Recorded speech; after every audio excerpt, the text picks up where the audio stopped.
It's Christmas Eve in 2022, and Dan, a former sergeant currently working as a teacher, is supposed to be helping his wife, Amy, and his daughter Murray with a party. Instead, he's on the phone trying to apply for his dream job at a lab, but unfortunately, his application is rejected. After throwing a disappointed tantrum outside, Dan joins his daughter on the couch and reminds her to do what nobody else is willing to do. The family then watches an important soccer match, but the game is suddenly interrupted when a glowing cloud of smoke and electricity appears on the field. People start coming out of it. These people look like soldiers, and they're LED by Lieutenant Hart, who informs everyone that they come from the year 2051. An alien species known as the White Spikes have invaded Earth, and most of humanity has been wiped out. So these soldiers are here to ask for people to travel to the future with them and help them fight the war. As months pass, countries all over the world send as many soldiers as they can, but it seems it's never enough. The future keeps asking for more people, and only a quarter of those who go come back.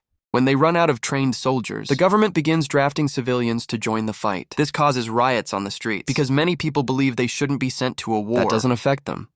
Dan continues to work as a teacher, but his students don't seem too interested in what he has to teach, because they don't see the point if they'll be dying anyway. The only exception is Martin, who is obsessed with volcanoes and always wants to talk about them all the time. At that moment, Dan receives an important message on his phone. He's been drafted. Dan goes to the military facility, and he's put through some tests that confirm he'll be able to join the fight because he'll be dead in 7 years. Suddenly, Dan feels a painful sensation on his arm and discovers they put a metal device on his arm. He's informed that the device will keep track of him in the future. After 7 days of touring, the device will bring him back. Afterward, Dan goes to tell Emmy the news, and she immediately decides they should run away. Dan points out he can't get rid of a government tracker, so Emmy begs him to talk to his dad, who Dan hasn't seen since he was abandoned as a kid. Putting pride aside for the sake of his family, Dan goes to see his father James to ask for his help, but James thinks Dan was sent by the government to spy on him, and an argument ensues in the end. Dan has to leave with the device still attached to his arm. He returns home to give his family the bad news, but he also promises he'll be back. The next day, Dan goes to the training facility, where he befriends a scientist named Charlie and a fighter called Dorian, who is going back for his third draft.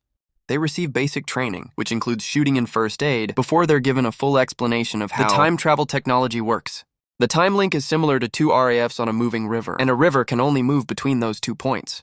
That's why they can only travel between 2022 and 2051. Those are the fixed points. And they can't choose something right before the war. Sometime later, the trainees are resting in the barracks when suddenly, the alarm begins ringing. It's time for them to leave. The trainees are confused because they were supposed to have 7 days of training, but they're told the future can't simply choose when they need help. Once everyone has gathered, the time link is activated in a cloud, like it appeared during the soccer match, begins absorbing them into the future. They're supposed to be going to Miami Beach, but in the control room, something goes wrong with the output coordinates. The group appears in the sky right above the city and falls on top of a building, which causes many of them to instantly die. The remaining members manage to save themselves because they fall into a pool and they only have to swim out. The team looks down at the city of Miami and finds it in complete ruins. They don't know how to proceed. But at that moment, they're contacted by a colonel who informs them the city has been overrun by White Spikes, so soldiers are coming to completely bomb the place. The team's mission is to rescue a research team that is trapped inside a laboratory. The colonel knows Dan has experience in the military and puts him in charge of the team. Dan guides the team throughout the city, giving them indications of how to move properly and finding death and destruction everywhere they go. They find the lab building, and when they enter it, they discover a dead alien. So Dorian takes a claw as a trophy. Further inside, they find the research team, but they're all dead as part of an alien trap. The colonel asks them to retrieve all the copies of the research and to hurry, because if there are bodies around, the White Spikes will be back and the jet fighters are coming closer. The team rushes to pick up all the necessary items. Then they start making their way downstairs as quietly as possible. However, one of the guys hears a noise, and when he looks up, they finally discover what White Spikes look like. The alien shoots a spike from its tentacles, killing one of them, and the team immediately opens fire. Their bullets can't seem to damage the aliens' thick skin, but at least it seems they can slow them down. As they run down the stairs and find an hallway, the aliens kill and capture many team members on the way. So Dan stays at the back to defend them. Since his bullets won't work, he attacks with a fire axe, which isn't that effective either. Luckily, Dorian comes to the rescue and kills the creature by teaching the team that the only weak spots are the neck, in the belly, with lots of White Spikes coming after them.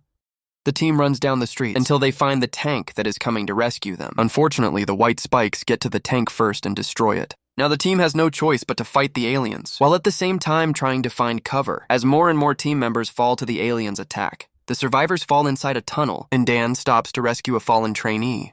This delays the entire team, and 2 of the trainees decide to stay behind and act as a shield against the alien, so the rest of the team can run away. At that moment, the jets finally arrive and bomb the entire area. Hours later, Dan and Charlie wake up in a forward operating base. In the Dominican Republic, they find Dorian, who informs them the rest of the team is dead and scolds Dan for having stopped to help a fallen person, which put in danger anybody else. Dorian admits he suffers from cancer, and he's learned that he's the one that gets to decide. When he dies, their talk is interrupted when Dan is requested to see the colonel. When he hears another soldier refer to her by her surname, Dan is shocked to realize this is an older Murray. She grew up to be a scientist, and she's the lead researcher in the Air Force, which she created herself. Murray explains she didn't bring Dan to see her father again. She actually needs his help with something. In fact, she acts all cold and professional around him. Then she proceeds to show him the recording of a different-looking White Spike. All the aliens they fought in the city were males, and this one is female. She's more aggressive and much rarer. She also nests underground.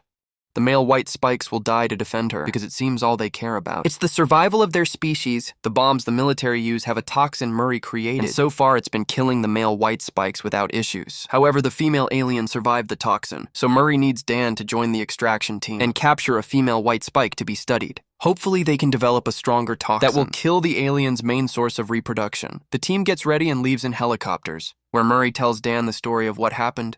The alien showed up out of nowhere in Russia in 2048, somehow avoiding all satellite imagery and radar. It only took them 3 years to take over the world, and they don't care about material things. They just want humans as food.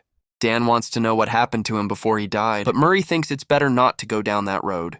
Moments later, they arrive at the nest, where they find a bunch of soldiers trying to tie up the female White Spike. The alien is furious and begins attacking the soldiers, killing lots of them. Murray joins them and lands a clean shot on her neck, giving the others the chance to put more rope around her and stop her from leaving. Finding herself caught, the female alien cries out to call for her protectors, and soon the area is swarmed with aliens. While the female tries to attack Murray, Dan comes down and shoots at as many aliens as he can before joining the others in the nest to help save his daughter. Together, the soldiers push the female into the cage in a helicopter. But now the males are trying to attack the helicopters too, to save her, even making one crash. Dan and Murray run to a jeep and start firing at the aliens to give the helicopters the chance to escape with the cage. Afterward, the two of them drive at a great speed to escape the area. They stop at a beach to send an SOS flare, and Murray scolds Dan for acting without thinking. Dan just wants to protect her, but Murray doesn't believe him and explains he left the family when he was 12 because the depression of not working on what he wanted hit him hard when she was 16. Dan was in a car accident and Murray was at the hospital when he died. Murray is hurt by all this, and Dan has no words because he can't believe he became like his father. Suddenly, he realizes he may understand James when he said that the war left him in a dark place mentally. The female White Spike is taken to a fortified offshore oil platform where the time machine is kept. She's chained and given a huge amount of sedatives. Every hour, Dan and Murray work together on analyzing the alien's DNA and trying to discover how she stops the toxin from killing her. It's a lot of work that takes them many days, but it also allows them to bond again and chat in a more friendly way. While they share meals the night before Dan has to leave, he tells Murray that he's proud of her and that her mother would have been proud too. Dan tries to tell Murray she needs to rest and to give him more to do, since he's supposed to be here to help. After all, Murray takes the chance to finally explain why she bought him here. Once she finds a way to make a stronger toxin, he needs to take it back to the past to mass produce it and ready for when the aliens arrive. That's why she's working like crazy to finish tonight. She needs to be done before he leaves. Dan doesn't want to leave Murray behind to her death, but Murray points out she called him because she's the only one she can trust. At that moment, the machine finally finishes, a toxin with a 100% match for a female White Spike. But it's also the moment the alien wakes up and calls for her protectors. As a bunch of male aliens arrives to attack the platform, Dan thinks they should kill the female to stop the attack, but Murray points out they only have one sample of the toxin, and it could help more in the past. While the soldiers begin defending the platform the best they can, and many aliens crash into the labs, Murray and Dan run around the platform to try to make it to the helipad, where Dan should be for the time jump, which will happen in a few minutes. The two of them shoot lots of aliens on the way, yet Murray still gets hit by a spike. Dan tries to help her walk, but she's in too much pain, and the platform is about to go down because the aliens crashed a ship against it. Murray apologizes for being cold to Dan, and after saying she loves him, she gives him the toxin, urging him to take it back to save everyone. Suddenly, an alien shows up and drags Murray down with it, causing Dan to jump after her to save her. However, that's the moment when the time machine activates, and the time link takes Dan, Dorian, Charlie, and the others back to the past. Thankfully, the toxin is safe in Dan's hand and the vial doesn't break. Charlie is fine, but he confesses he stayed hidden like a coward. Dan tells Hart they need to mass produce the toxin and send it to the future to kill all the aliens, but Hart is bad news. The time machine isn't working anymore, probably because the aliens on the oil platform have destroyed the other end of it. They can't go back ever again, meaning it's all over. Dan returns home and barely can believe he gets to be with his family again. He's still in shock because of everything he went through.